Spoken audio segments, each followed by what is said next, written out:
Assistant Secretary for getting us off to a great start. Now we get the opportunity to build on that because we have a fantastic panel here to discuss issues related to wildfire and the impacts of that on transmission. And to get us started, I have the task of introducing somebody who really needs no introduction whatsoever. Willie Phillips, former chairman of the Federal Energy Regulatory Commission, currently a partner at Holland & Knight.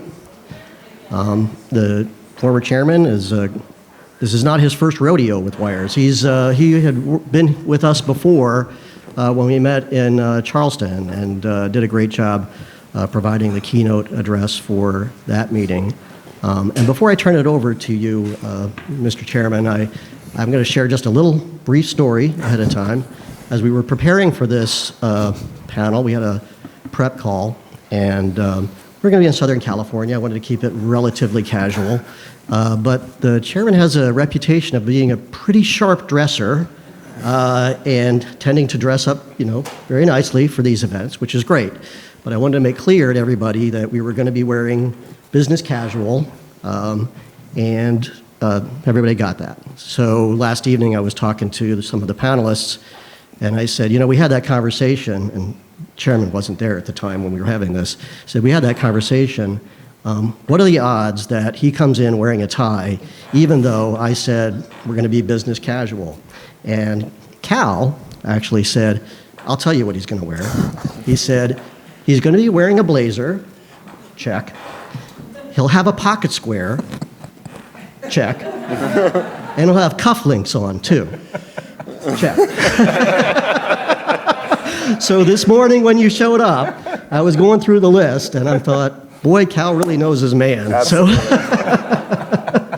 So anyway, with that, total side, but anyway, with that, I'm going to go ahead and turn it over to you, Chairman Phillips, and let you do the introduction for the panel and get us started. We will have a discussion amongst the panel, but we're going to open it up for questions at the end as well. So, start thinking about what you'd like to ask them about. This is a great mix of experts on this topic, so think about what you'd like to ask them about with respect to wildfire. Thank you. Thank you. Thank you, Larry, and thank you so much to everybody, all the WIRES members. Thank the Assistant Secretary for her comments today. Good. Well, anyway, it is so great to be here. Assistant Secretary, thank you so much for your comments and setting the stage for what is going to be a fantastic conversation. You're in for a treat today. This panel, we're here to talk about wildfire risk and mitigation and the challenges and hurdles that our utilities, our regulators, and all of our stakeholders and professionals face when it comes to dealing with this issue. And I think we can all agree that right now, wildfire risk, it is no longer an episodic feature in what we have to do with planning and operating our grid. We're asking our grid to do several different things all at the same time, and sometimes I think it's a little bit in conflict. Of course it has to be reliable. Of course it has to be, of course it has to be affordable. But we also know that we're in this moment of changing resources. Right? We have record retirements and we have new resources coming on. And at the same time, we're asking, at the same time, here we go, sorry. We can pass it. Now you can hear me. At the same time, we're asking our operators to work with a system with a heightened risk of wildfire. And so, we can debate about what the reason is for that, and we won't get into that here today, but we will dig into all of the questions that I just spoke about, which none of you heard. So we have a great panel here.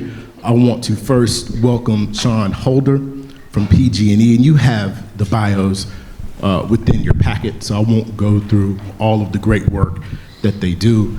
Cal Ayub from FERC as well, and as you apparently know, my very good friend. We spent a lot of good time together. And Andy Dressel from Charles River associate, another great and longtime friend. Now, I will dive right in, and I want to start with you, Sean. You know, we hear a lot about myths and the realities of operating the system. You're right there on the ground. You're on the ground level. Can you help us get an understanding of what are some of the common misconceptions when it comes to the work that you do in mitigating wildfire risk? And while you're talking, I want you to try to touch on a little bit about some of the challenges you face when you talk to regulators or policyholders about this issue. All right. Yeah, thank you. So at PG&E, we've been focused on wildfire mitigation heavily since 2017. In 2017, as folks may recall, there was the North Bay fires, which heavily impact our service territory. And so we've been investing in wildfire mitigation since then, updating our operational mitigations, including public safety power shutoff and enhanced power line safety settings. And some of the misconceptions that we've seen as we went through this journey is that maybe there's a silver bullet. It's just potentially vegetation management, or it's just PSPS, or it's just new structures. And the thing about wildfire as it relates to electric facilities is there's a lot of different paths that outages can happen and that ignitions can occur, whether it be through birds or vegetation or equipment failure, things flying into the lines. And so there's just a variety of issues out there, and we need to have really layers of protection that help mitigate together those issues. And so we're really working on what are the right set of mitigations across our service territory that can mitigate any of those issues, and really take the risk as low as possible, especially when the risk is heightened. And that's when we're really concerned, when the fuels are dry, when the winds are blowing, when there's a big event like what we saw in Southern California with the particularly dangerous situation that was issued. It's not just a red flag warning, it's even higher.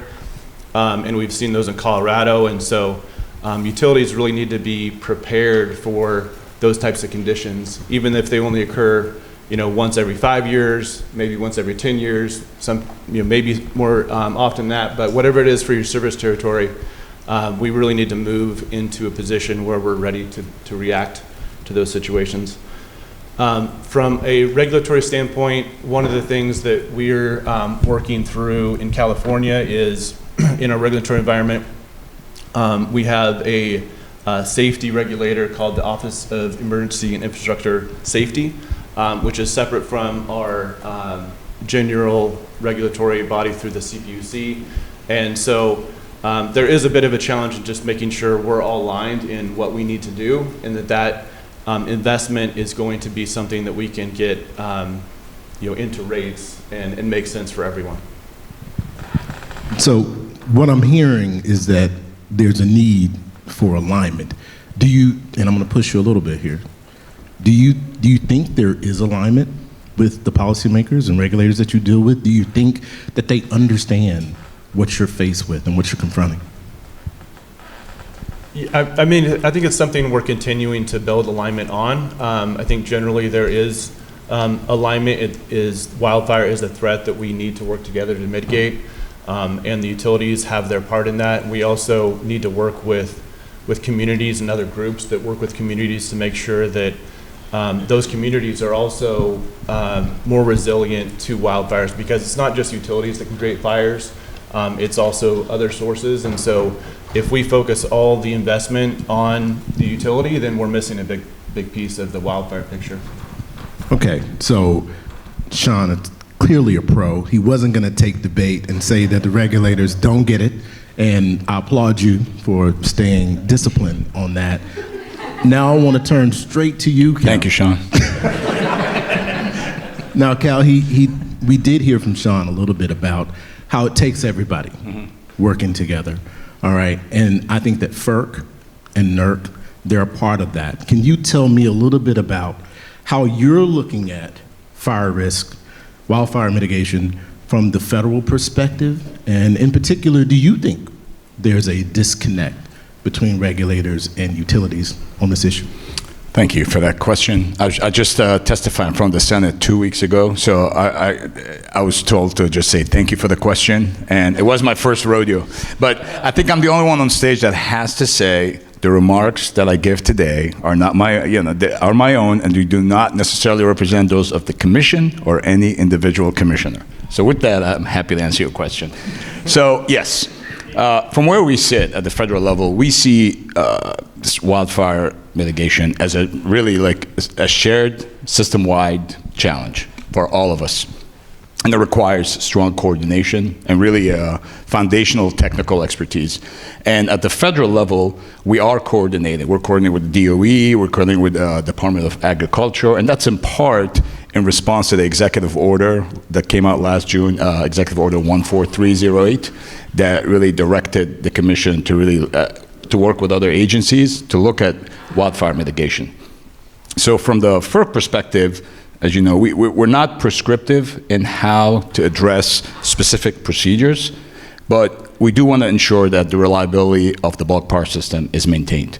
So in response to that, what we're doing right now is we did this two-pronged approach. We did a wildfire technical conference last September, and thank you for the Assistant Secretary. She was there, and I was commenting today that appreciate the words ignition and spark in your speeches. I think you teed us up perfectly. And so we had experts from from federal, state, local stakeholders that really learned a lot from. And we also directed NERC to develop a report to file with the commission May 1st, which is actually tomorrow, so apologies if it's already hit the website. But that report is really going to look at best practices, solutions, et cetera. So we look forward to that one. And the goal really, keeping in line with the commission's priorities and the executive order, is really having this data-driven, common sense approach while really focusing on affordability. And to your last questions, I think the coordination is great. I think we work very well with federal partners, with state, local, and stakeholders. And I look forward to more engagement. Okay, all right. We're being way too polite up here on this panel. All right. Andy, coming to you, and you are, I think, one of the foremost experts on this issue in the country. When I was at FERC and was chair, you actually were kind enough to come to DC and testify on this issue before everybody was talking about it. So I want to come to you and shift gears a little bit, still sticking with this reality operational situation, but how good are we at predicting wildfire risk, and can we improve? Well, first of all, thank you, Wires, for having me here today, and thank you, Willie, for inviting me. But I think we've really come a long way in our ability to predict wildfire risk. Sean had mentioned the particularly dangerous situation, and it sounds like it's not a technical term, but it is. There's our red flag warnings, which are a combination of heat and wind and all these conditions that could lead to a wildfire. And then if you looked at what was going on in the days leading up to that, they had a heat map, and in the very corner, if the conditions hit the worst thing possible, it hit the particularly dangerous situation. So that's just one element. That's NOAA, National Weather Service, doing that. There's lots of technical tools available. There's all these satellite companies and incorporation of weather data that's being put to find all the microclimates. I know a lot of you are coming from the east or other places where the weather's fairly uniform. But here in Southern California, you go up to those peaks just a few miles away, you go down to the coast, you can be in completely different climates. And it really, you need to understand your system from the climatological perspective, from the weather perspective, but also what kind of assets do you have out there? How old are they? What's their condition? So the ability to do this risk assessment has really come along. It's, when we think about, we're in the epicenter of utility wildfire issues. Southern California really started dealing with these, prominently in the early 2000s, and then it wasn't, and it was viewed as a Southern California problem. PG&E was really surprised in the 2015 and 2017 fires. It wasn't a complete shock, but the intensity and severity of those fires were a bit surprising. But it's not a California problem. It's not a Western problem. Right now in Georgia, we have, I believe it's called the Highway 82 fire, which is the largest or the most destructive fire in Georgia history, according to the governor down there. Destroyed over 100 homes, and it's a Mylar balloon on a power line. And I think we all in this room have a deep love for Mylar balloons, but I'm veering a little bit. But no, I think the risk assessment tools are much better. There's a lot more information out there. The question is, how do you pull that together? And it can't be static. There's risk assessment, and then there's risk monitoring. So you have to find that point in time where you start your baseline and then keep watching it, with those factors of the climatological condition. The topography shouldn't change, but your asset conditions are going to change, and how you operate may change with new technologies on the system, new loads, and the like. So I agree with you. This is no longer just like a West Coast issue. I can tell you it shocked me when in Washington, D.C., we woke up one day and you could smell the fires and you could actually see the haze in the sky. I mean, this is something that's impacting folks from coast to coast. So we've talked a little bit about operations. I want to shift gears here. And we've already heard today several people talk about cost and affordability. And so I want to talk about that, but I also want to talk about it in the context of infrastructure. And so I want to come to you first, Cal, and talk about solutions. And I know you can't get deep into costs because I know NERC and FERC, they really don't have, it's a factor, right? It's not something that you really take into consideration when you're approving standards. But NERC has been working on this issue at least since 2003. And so can you talk a little bit about solutions right now? Thank you. Absolutely. So there are many solutions right now, hardening, vegetation management approaches, et cetera. But from a cost perspective, you're correct. The focus from the Office of Electric Reliability is really driven into focus. But the way I look at it is it's this toolbox where it has all these different solutions.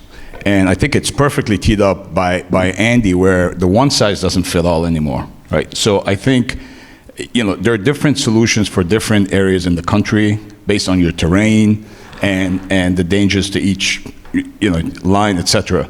So I think from an Office of Electric Reliability standpoint, I've always said when it comes to reliability standard, we focus on the what and not the how, right? We focus on what to do, and we leave that how to really NERC and the industry. I think that applies here as well, where there's all these solutions, all these cost-effective solutions, but they may differ based on where you are. So it comes to the same idea where I think investment needs to be smarter. It's not necessarily investing more, it's investing smarter. But I think it's, the one size fits all. I think that's old news right now, and I think we need to really focus on each individual terrain and target those solutions to that area.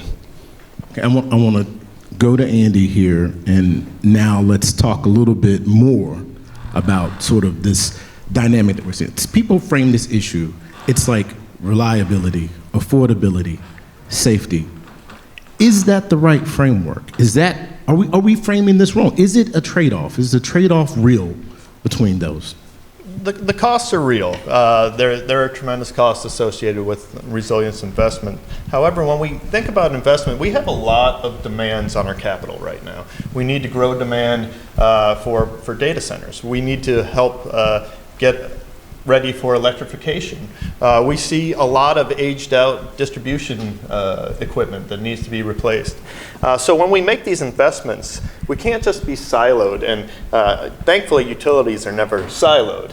And so if we work together, we try to address these issues of capacity, of visibility, because visibility will certainly help with wildfire as well, and resilience, and always keeping paramount is reliability. I think we can keep the cost down as we look at that. And when we think about wildfire cost, we tend to think about the grid hardening costs, and while that can be high, the studies show that most of the costs from wildfire mitigation are actually O&M costs, and then on top of that, there's the restoration costs. Now with fast trip, disabling reclosers, you're regularly sending trucks out to go and restore power. So there's these spiky costs that some of them, this industry is great at dealing with storms, and those are very stochastic costs. You have high years, you have low years,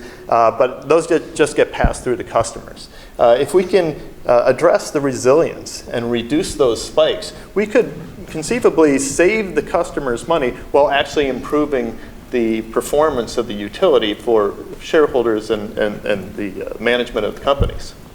And if I may jump in, just briefly, just to double down on that, what we saw, I'm not sure how many people here looked at the Wildfire Tech Conference, but what we learned at that Wildfire Tech Conference is exactly this message, where there's already a lot of work to really look at the affordability, because to your point, whether it's the executive order that says focus on affordability, whether you hear it from the commission that says reliability and affordability, at the technical conference we heard from a lot of private sector.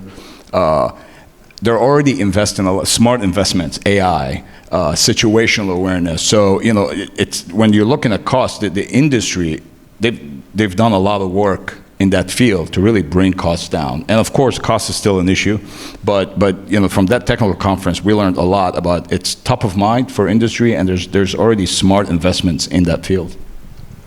All right, Sean, they're doing a lot of heavy lifting for you on that end, talking about costs are real, AI can bring down costs. So I want to pivot a little bit with you and really talk about, is there a way for federal policy to bring consistency to this issue that we're discussing? And in particular, is liability reform a part of the answer to that? Yeah, so a couple things here. When I think about bringing consistency on the federal level, I think about after the 2003 blackout, what we did on the reliability standards. And I think from a wildfire perspective, there is some opportunity there. And it's not a one-size-fits-all, as was mentioned earlier, but I do think there's some opportunity to have standards that help us all invest in a way that's going to make the system safer. One of the things that we're doing at PG&E that we think has applicability in other locations and we're seeing value from is doing clearing under transmission structures. And so what we've seen in looking at ignition data over the last several years is that ignitions tend to happen close to the base of structures. And 80% of ignitions are within 50 feet of the base of structures. And if we look at the transmission fires that have happened over the last several years that have been large, impactful, those fit into this category. And so last year we did clearing on about 6,000 structures. It's a subset of structures. We're really focusing on what are the highest risk areas that we can get the most value from this. And this year we're doing a little bit more. And we're adjusting our approach a little bit this year, where we're kind of doing it's kind of like a donut clearing, where we're clearing near the structure down to about 4 inches, and then there's kind of a circle around that where there's about 10 feet that's cleared down to bare mineral earth. And so that really mitigates any potential ignition from moving outside of that zone. I think there's other opportunities beyond that. Some things might be related to infrastructure design, system protection standards, other things. We are seeing a lot of value from tripping, de-energizing lines in a short amount of time. And so on the distribution system, we call that our enhanced power line safety settings. And we've seen through our data that lowering the tripping speed reduces the potential for ignition by about 70%. And so that really, translates across our system, across all the miles of our system very quickly, and has significant benefit from a wildfire mitigation standpoint. So it seems like we are striking the right balance, at least in your footprint, when it comes to investment and safety and affordability. And it's good to hear the great innovations that you guys are using right now to address the issue. I want to now move from this topic about affordability and costs, and I want to shift into regulation and markets. And I'm going to start with you, Andy, and everybody can address this question if you want. So if we were to change right now, today, right, one thing about how markets value this issue and risk reduction in particular, Andy, if it were changed tomorrow, what is the thing that would be different than what we have right now? That is a spectacularly difficult question. I think it can't be one thing. I think it, as Sean mentioned earlier, there is no silver bullet for this. I think one thing that Sean mentioned earlier, and it's really key, not just, and Cal as well, not just the collaboration between utilities and markets and regulators, but also the customers. Who's on each line? What's attached to that? When we get to the distribution level, you should get down to each individual meter. You need to know your customer base. But going up to the market level, when we start seeing larger swaths of areas enacting public safety power shutoffs, and this is not a California thing anymore either. We see them in Texas and Colorado and Minnesota last year. There was public safety power shutoffs. When we have transmission outages, when we take transmission outages, we need to know what that's going to do. So we need to know how that's going to affect remedial action schemes, how that's going to potentially impact restoration. And so if we're on a high demand day, if it's very hot, and which might be a day where you have high fire risk, how are we prepared for this, and how are we communicating it between the operating entities?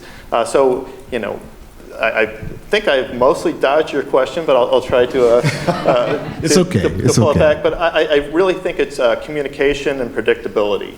I think we need predictability and understanding how each player is going to act. And NERC talked about that in the report that Cal mentioned, that there really needs to be some standardization in mapping, in understanding what a high fire risk area might be, and understanding what the conditions around a public safety power shutoff could be. And there's always going to be nuances to when these things are needed in a particular area for the reasons discussed earlier. But I think collaboration really is key, communication.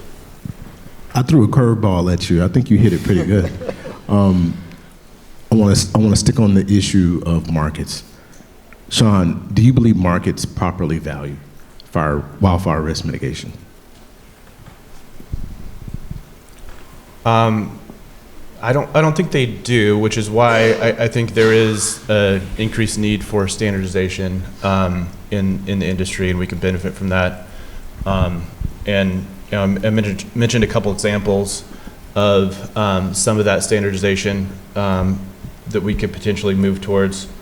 Another area that I think is growing at PG&E and has potential to benefit the industry is what we're calling continuous monitoring. And this is where we're basically using more devices across our system and leveraging the data in a new way, and starting to build AI on top of that data to be able to take action to find ignitions or find issues before they create outages and ignitions, and really building on that with new sensors. So what we've started with is really leveraging data we already have in smart meters. And so we have 5.5 million smart meters across our system that give us readings every 15 minutes. And that was, of course, designed to let us know when there's an outage and to be able to bill customers based on the amount of load that they're receiving. But we're also able to use that data to understand when there's potentially an arcing on the secondary, when a transformer is failing based on the voltages from one house to another house to somewhere down the street on a different transformer. And these different things are really being enabled by using all the data together. So we're starting to put new sensors out in the system that are going to kind of add to that and grow that capability to help us find things before they fail. And so just on the kind of the start of that journey, but that's something we're real excited about, and I think it has opportunities in the transmission area as well. So, look, y'all, I'm going to do something a little different here than you see a lot of panels do and moderators do. I have questions. I got staff to write these questions, y'all. I mean, I can ask them all day, but I want to give an opportunity for you all to ask your questions. I know that WIRES is one of the greatest collection, I think, of the minds that we have in our industry. This is where the smart people come to learn. And so, please, if you have questions, we want to take an opportunity for you to ask your questions. If not, I can ask these awesome questions that associates wrote for me.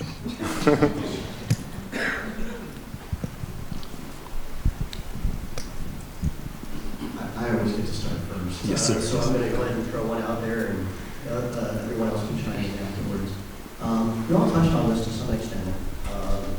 The progression of the wildfire issue, which seems to be rooted initially, at least in Southern California, and we've seen it expand to a lot of other areas now. Colorado, Georgia, I think New Jersey, I think, had it the other year. I guess I'm curious, and you touched on this somewhat, but I'd like to hear a little bit more. Are there some significant differences between how you address or predictability issues or trying to mitigate or resolve the issues, depending on what region you're in? So different challenges, and are there different approaches that you can use as to how to go about trying to address those if there are significant differences? I can start on that one. So, you know, if you're in New Jersey or Georgia, North Carolina, where we have seen some of these utility-caused fire issues, but they're extraordinarily rare. You know, the humidity is usually much higher. The droughts don't tend to last.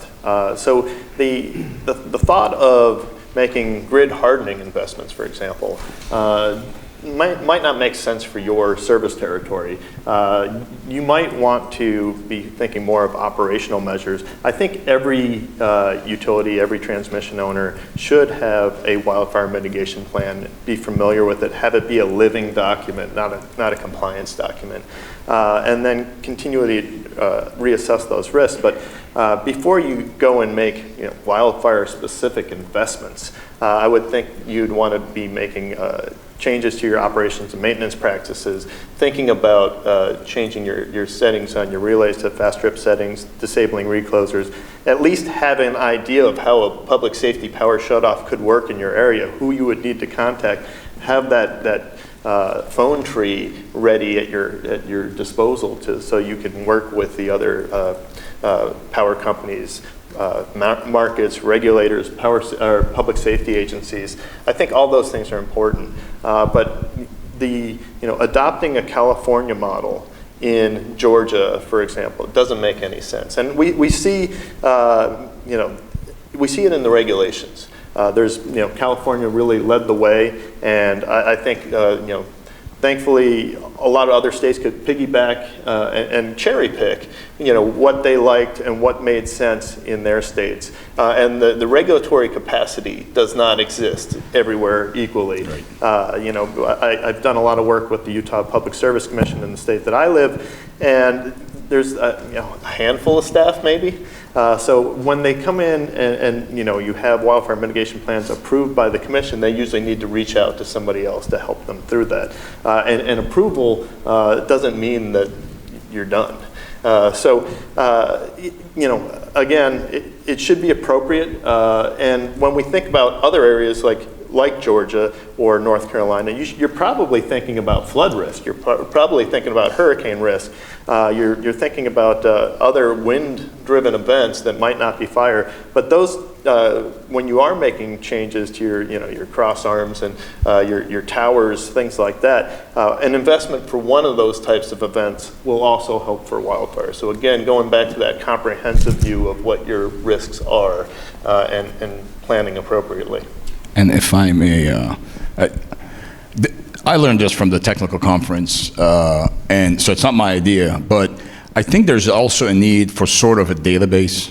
I think there was mentions of a national database, but what we don't have, and correct me if I'm wrong, Andy, is really ignition data, but most importantly, near-miss data. I think we focus a lot at times on, the post-wildfire and mitigation. We use the word mitigation a lot as opposed to prevention, but I compare it. I worked in the power plants, and I don't know if there's any power plant folks here, but there was always this iceberg visual of, whether it's injuries and so forth, and you go below the water, and it's just a massive iceberg of near miss and all this data that is missed, but you were focusing on the top. So I think there's a need for, it's not a silver bullet, maybe it's a copper bullet, but I think near miss data is very important, near miss and ignition data, because we can learn a lot from that. And that came out of the technical conference, where we're not focusing a lot on the near misses. We're just focusing on this, immediately we had a wildfire.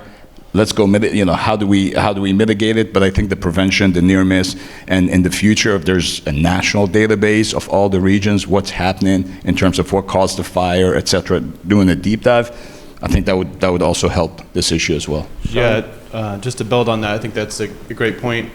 Something that kind of relates to that is having climatological data in your service territory that you're able to understand what fire potential index is and how that data could have related to fires if they would have started in these different conditions. And so if you think about over the context of the last 20 or 30 years in a individual service territory across the country, that would kind of give you insights into those near misses. And if those climatological conditions where we had high fire risk and winds also lined up with a failure event to cause an ignition, then you may have had a significant fire, and we may have missed some of those and not known about it. But having that climatological data and that backcast study really helps to inform what risk is out there, and then also helps you think about, if I have forecast data that I can use for my service territory, what are the conditions where I should be concerned, and are those coming the next 5 days? And if so, then what should I do about it? What are the conditions that I'm going to, for example, have enhanced power line safety settings enabled or take other operational action?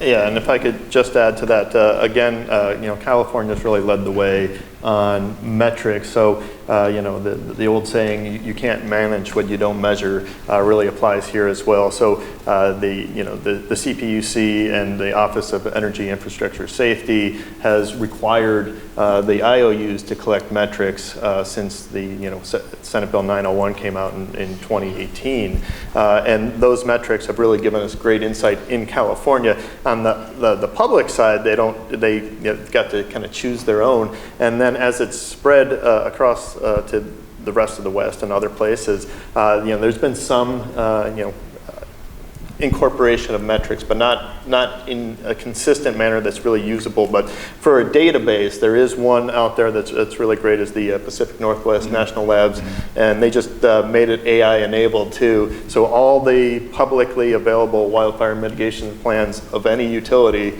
are on their site, and it's quite a treasure trove there. Larry, can I just add a word to this too? Do everything that these gentlemen have told you to do. I mean, they're absolutely right and on point. But let me add one more thing as a former regulator. Okay, we have DOE, they're here, right? And in particular, because Katie cares, and I know how everyone knows you and everyone knows how important this issue is to you. FERC is here, right? There are a lot of people that touch this issue that aren't here, and quite frankly, unless it touches them, they're not thinking about it, y'all. I'm telling you, as a person who was a state regulator, who worked at NERC, it wasn't until we called folks to come in to talk about fire risk at the annual Reliability Technical Conference that it was even a topic on the issue. I encourage all of you, to the extent that you're working with professionals to get your message out, make this a part of what you're talking about. And talk about this to people who don't have it in their jurisdiction because they don't understand it. They don't. So that's my plea for you. Double down, tell your story. If you don't, somebody else is going to tell it for you. That's why we have you guys here. Question. Hi, I'm Paige Rodriguez with CTC Global. First, I want to thank you all for sharing your insights. This has been really interesting. My question is for Cal. I know you mentioned the FERC Wildfire Mitigation Tech Conference last year that you and FERC staff helped lead, and I believe one of the topics was the role that advanced transmission technologies can play in mitigating wildfire risk. So I'm curious if you have any takeaways from that, and maybe how the role of ATTs, including low sag advanced conductors, can reduce wildfire risk. And if any of the other speakers have thoughts, love to hear those too. Yeah, thank you. Absolutely, that was brought up. Advanced technology, all sorts of technology, really, AI, etc. In terms of thoughts, I think I'm looking forward to this NERC report being filed tomorrow. There's going to be a lot of data in there, and it mentions a variety of these recommendations, right? Advanced technology, coordination, etc. I mean, I agree. There's nothing more I can add to what the experts actually said. I think this question hasn't come up, but we intend to notice that report, and we'll look forward to. I hope everybody files comments, but absolutely, it's really. I keep going back to it's all of the above. There's no one size fits all. There's no one technology, right? But absolutely, we agree with everything that was said at the technical conference. Thank you. I'll add to it just for quickly, the NARUC Wildfire Handbook, which is another great source material, really in one of the chapters there, and this is brought up in the NERC report as well, the incorporation of technologies is key. And there's so many things out there. There's all these different sensors. There's drones. There's LiDAR. There's infrared. There's thousands of new things, and there's just this explosion of technology specifically for utility wildfires and for wildfires more generally. And incorporating that has to make sense. We go back to affordability. We need to understand what is working and what is not. And what the NARUC handbook really stressed was trying to come up with standardizing criteria so we can understand the effectiveness of these technologies. Because that's one question that regulators are really asking. Like, they want to be seen as proactive. They want to give regulatory certainty to utilities under their purview, and they want to make sure that communities under their watch aren't burned down. And I think we all want that. But we need to understand how best to handle utilities' money, and that's key. I know we're probably around the time, but Andy mentioned NARUC. I also want to encourage, obviously at the states, but really the states have a lot of data as well. I mean, wildfire operations centers, et cetera. So really, this coming from FERC, engage the states as well, because the states have a lot of expertise as well at that front, battling, mitigating wildfires across the country. Yeah, and I'll just add to that, kind of tying back to what I mentioned earlier on continuous monitoring. This is something that we're having definite success with on the distribution side. In 2025, we recorded, I think it was 17 ignitions that we caught before we had a failure, and a number of outage events in addition to that. And because of the number of smart meters we have on the distribution side, it makes it a little bit easier because we have data out there. On the transmission side, we do think there's still more opportunity. We've tended to use the technology kind of in isolation. Like, I have this relay and it does this certain thing, and I use the data for that one thing that it was designed for. And so as we're kind of continuing down this path, we're trying to look at how can we bring the data all together and use advanced technology and AI to support more understanding of what that means and how that can drive insights about failures. We're going to do two more. I know James has it. I saw Ben waving vigorously down there, so we'll give him an opportunity and then we'll wrap the panel up. Great, thank you. James Ralph with the CAISO.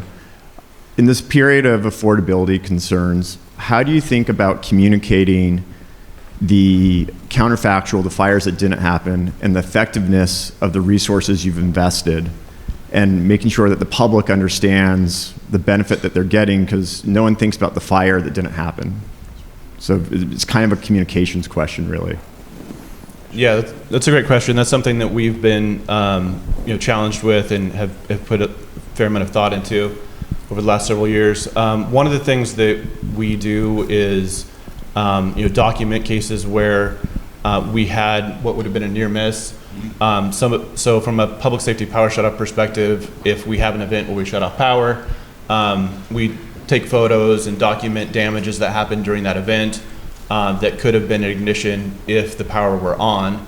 And then we also do simulations using ignition spread software that basically takes the conditions at the time and the fuels and runs a simulation for a certain amount of time, either 8 hours or 24 hours, to understand how many acres could have burned, how many structures could have been burnt.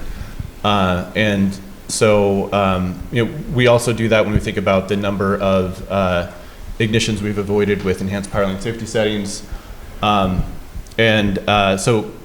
kind of expanding on that to broader infrastructure investments, we think about the number of ignitions that we have during elevated conditions generally. And so we have this rating system at PG&E for elevated conditions, and we call it R3+. Those are the conditions where we think ignition spread is more likely, and so we're really focused on reducing our R3+ ignitions because those are the ignitions with the conditions that may have led to more significant impacts. So Ben Lyons with Osmos here today. However, this question is in regard to my work with APC Media editorial board, interviewing a lot of folks on this topic, and what I've heard from folks like at APS, Scott Boderkocher, that wildfires from a utility standpoint, ignition standpoint, is a 10% issue. So my first question is, do you agree with that assessment, that it's really the responsibility of utilities on the ignition side is closer to the 10% number, so 90% of fires are being caused elsewhere? And I really appreciate, so the second question is associated with the total life cycle cost, the value of what we're doing, and how do we measure that? Because what sticks in my brain is, it was a gentleman, he was the president of Lockheed Martin, Jim Talicet, I think, EEI, last spring, talking about technology that the Department of Defense has to detect rockets being launched anywhere around the world within either seconds or minutes.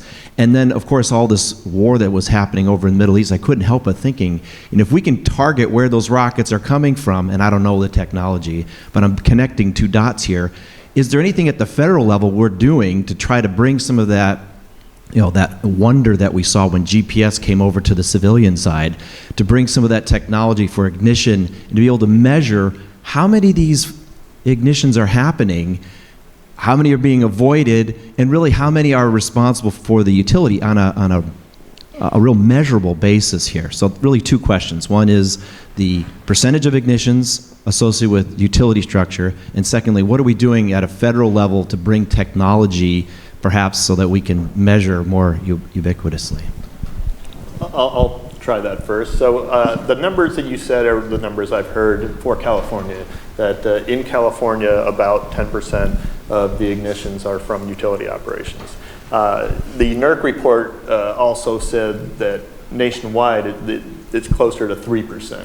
And I don't know how California would compare to other Western states that have much more flammable environments, but the 10% I believe is correct. On the other part, there's new technologies. There's cameras that are enhanced with AI and thermal imaging that try to see this. There's some use of satellites as well, but cloud cover and other things can impact that. So it is something that is underway. The heat signature of an ignition, I imagine, is quite different than a rocket, but it's pretty sensitive, and we can deploy and go out and suppress those fires. Although I'll leave this for a different day, but maybe not every fire should be suppressed, but that's a different topic. No, I think we are incorporating those things. Certainly.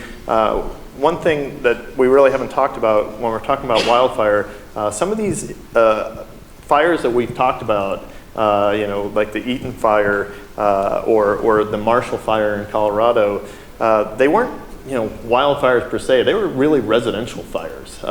They started off in grass or in shrubs, but they were wildfires in the traditional sense for a very short time. So we also need to be thinking about we're talking about utilities. We're all utility people here, but this is a society-level problem, and we have to have society-level solutions. And the California Earthquake Authority just had their report come out, and they're the ones responsible for handling the wildfire fund here in California under that AB 1054.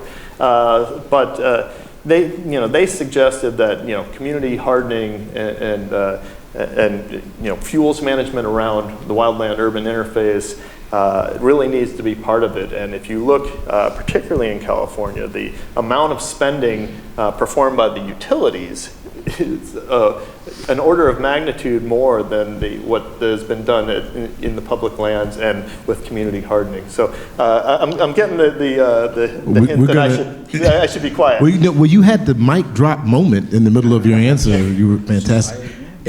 And I can listen to you ask questions all day long, so your voice is fantastic. I think Larry wants us to wrap up. We're going to leave it right there. Let's thank our panelists so much for their time today.